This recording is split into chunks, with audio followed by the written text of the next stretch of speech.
In the past 4 months, companies big and small have come forward with their commitment to do better with diversity, equity, and inclusion.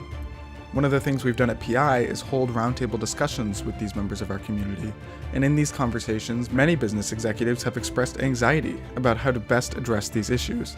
So with this video, we'd like to give you 5 tips on how to enable your inclusion and equity efforts to have lasting impact. And to help us out, we brought along one of our roundtable facilitators, Love. My name is Odih Kumuyi, and I'm founder and CEO of Unsiloed. Love has been working in this space for decades, and her business's goal is to help clients make their workplaces psychologically safe and inclusive. Let's get into tip number 1. Change your dialogues. You should start having internal discussions about diversity and inclusion, but they need to look much different now than they did before.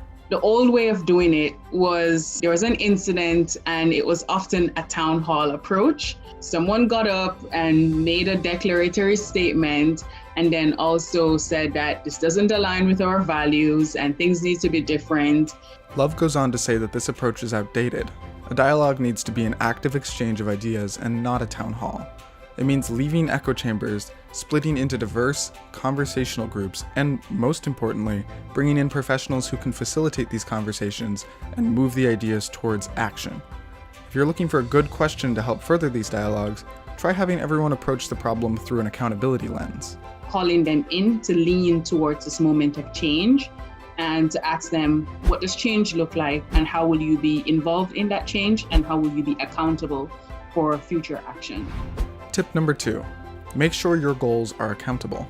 Accountability is nothing new within the organizational world. Leaders hold themselves accountable for the things that are important for them all the time, and this is no different. Just as you would with revenue objectives, be specific with your inclusion goals.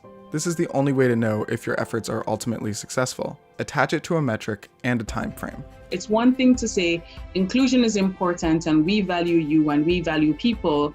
However, if there isn't a clear resource allocation to make things right, then there needs to be a lot more discussion about what that commitment looks like. Tip number 3, check your hiring process for affinity bias. When evaluating candidates, you should have a bulletproof process in place that focuses on the job to be done, how the candidate's behavior and background fit that job, and how the candidate will add to your culture. That's it. Nothing should be about personal preferences, what people socially like or dislike, or who you have common interests with. Love even argues that this extends to referral hiring too. People generally will bring in people from who they know, like, and trust. You are really just incentivizing people bringing in the same type of people because we find it easy to make connections with people who are very similar to us.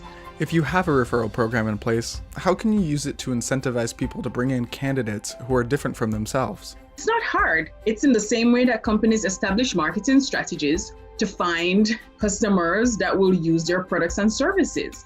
Tip number 4, unsilo your approach to equity and inclusion. Here's a scenario that organizations grapple with all the time when trying to find consultants. They say something like, I need to save the reputation of my organization. I need to appear that I did the right thing and I said the right thing. But of course, looking good can't be the goal of your organization. If that's the desired outcome, any equity and inclusion efforts are dead on arrival. If you don't have an inclusive lens that considers all functions of the business, then you're missing out on real change for your organization. Here are some questions you can ask to identify blind spots and look inward. Who are your vendors? Are you doing business with people who are different than yourself? To what degree are your products and customer service experience aware of those who you're serving? Have you built your customer service story or your user experience based on a certain assumption of identity? Does your organization represent at all levels those who you serve and seek to serve? So those are just some ways in which we can start introspecting. Tip number 5, support your marginalized folks. Don't lean on them. One of the things we heard a lot in our roundtables is that executives are uneasy approaching marginalized groups within their organization. Love shares her perspective on this. Do not make assumptions that Black and Indigenous people of color are going to do any heavy lifting.